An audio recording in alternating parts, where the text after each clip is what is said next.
Holding the Open in the town of Sandwich, as small as it is kind of like holding the Super Bowl in Hershey, Pennsylvania.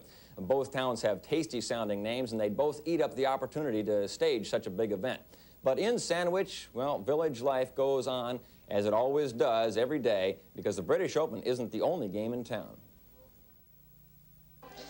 Roll up, 10p go, crazy golf, 10p.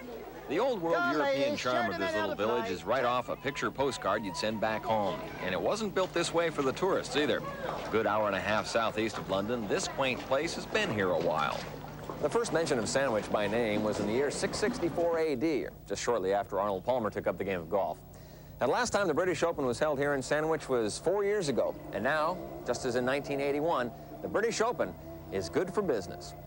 A considerable number of people who saw the town in 1981 came back again for their holidays or on the way through to the continent and paid the town another visit. So to that degree, we have benefited from the people who visited the Open in 1981.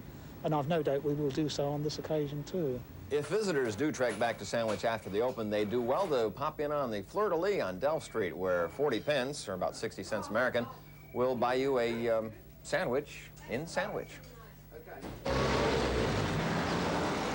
course, the influx of visitors has reintroduced Sandwich to the good old modern-day traffic jam and parking crunch, not unlike the days the ox carts went to market through these narrow streets. Still in all, this little seaside village in Kent offers more than enough to keep the locals entertained. Put it on your head. Ready? Nice big juicy rats. You're not very good, are you? You have to be quicker than that. If you're an early riser and you like walking over the golf course, you can go down to Sandwich Bay at 5 in the morning and swim in the channel in the nude. Do you do that? Yes, in the good weather. But for some visitors, there are no skinny dipping excursions to the sea, just work, work, work.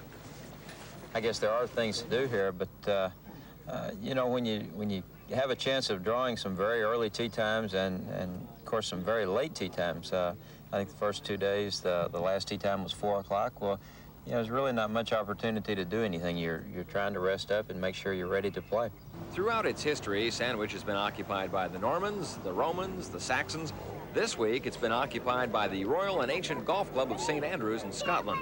In essence, they've taken this rolling course on the Bay of Sandwich, not lush and beautiful by American standards, and turned it into the golfing center of the world, if only for 1 week in the summer.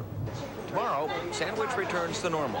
For the butcher and the baker, it's back to the 9 to 5. And modern technology notwithstanding, this little burg in Kent, the Garden of England, will be here thriving long after the Open is closed.